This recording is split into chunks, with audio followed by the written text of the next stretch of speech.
दिल्ली के जंतर मंतर पर सीजेपी और छात्रों का प्रदर्शन अभी भी जारी है। 20 जुलाई को संसद मार्च के दौरान हुई झड़प की तस्वीरें और वीडियोस सोशल मीडिया पर लगातार शेयर किए जा रहे हैं। इन तस्वीरों में लाठीचार्ज के बाद कई लोग घायल दिखाई दे रहे हैं, कुछ को हल्की तो कुछ को गंभीर चोटें आई हैं। दिल्ली पुलिस और रैपिड एक्शन फोर्स के जवानों ने प्रदर्शन कंट्रोल करने के लिए मुख्य रूप से 2 तरह की लाठियों का इस्तेमाल किया। पहली पॉलीकार्बोनेट बैटन, ये ग्रे रंग की पतली लाठियाँ होती हैं, उठाने में हल्की और चलाने में आसान। इन्हें इस तरह डिज़ाइन किया जाता है कि इनसे गंभीर या अंदरूनी चोट लगने का रिस्क कम रहे, पर अगर ये बहुत तेज़ पड़े तो गंभीर चोट भी पहुंचा सकती हैं।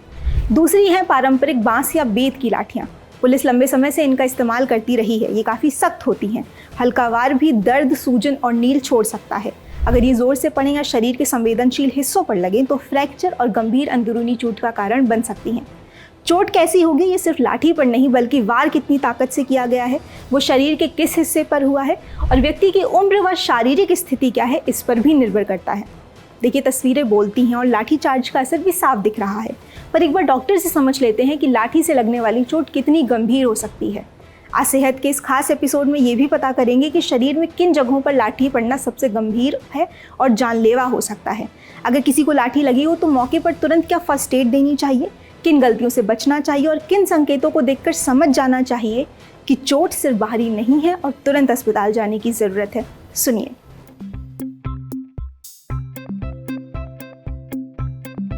जब भी लाठी पड़ती है वो कोई डायरेक्ट ब्लीडिंग कॉज नहीं करती, बट एक ब्लंट ट्रॉमा कॉज करती है। बट लाठी कितनी गंभीर हो सकती है वो इस बात पे डिपेंड करता है कि लाठी कहाँ पे पड़ी है, कितनी फोर्स से पड़ी है और तीसरा कितनी बार पड़ी है।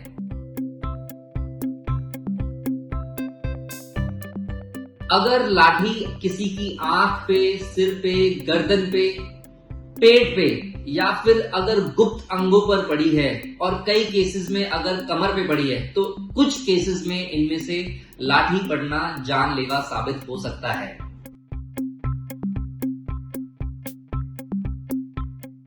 सबसे पहले आपको देखना है कि कहीं कोई डायरेक्ट ब्लीडिंग तो नहीं हो रही। अगर ब्लीडिंग हो रही है तो ब्लीडिंग को स्टॉप करिए, वहां पे कपड़ा बांधिए। दूसरा, लाठी पड़ने की वजह से क्या कोई बेहोश तो नहीं हो गया है। अगर वो बेहोश हो गया है तो उसकी ब्रीथिंग चेक करिए। तीसरा, अगर लाठी की वजह से कोई हड्डी फ्रैक्चर हो गई है तो उस अंग को मत हिलाएं और उसको सपोर्ट प्रोवाइड करें। फोर्थ, अगर लाठी पड़ गई है तो उस इंसान को रेस्ट करने के लिए बोलिए, चलने फिरने के लिए फोर्स मत करिए।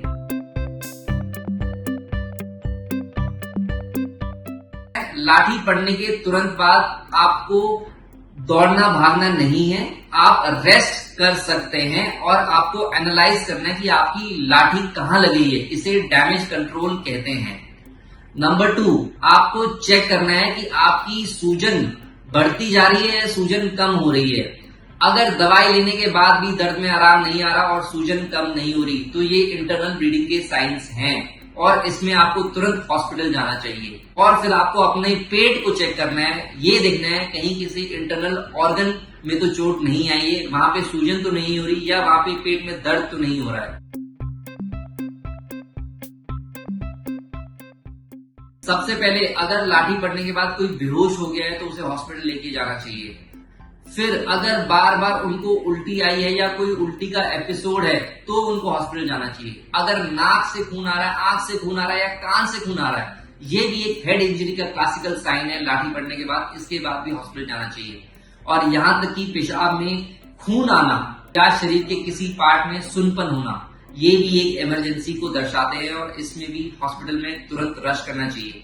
और फिर ये देखिए क्या कहीं शरीर की हड्डी तो नहीं टूट गई है, अबनॉर्मल मोबिलिटी तो नहीं हो रही है या मूव करने पे क्रैप्टस या करक करक की साउंड तो नहीं आ रही। ये दर्शाता है कि कहीं लाठी पड़ने की वजह से हड्डी तो फ्रैक्चर नहीं होगी।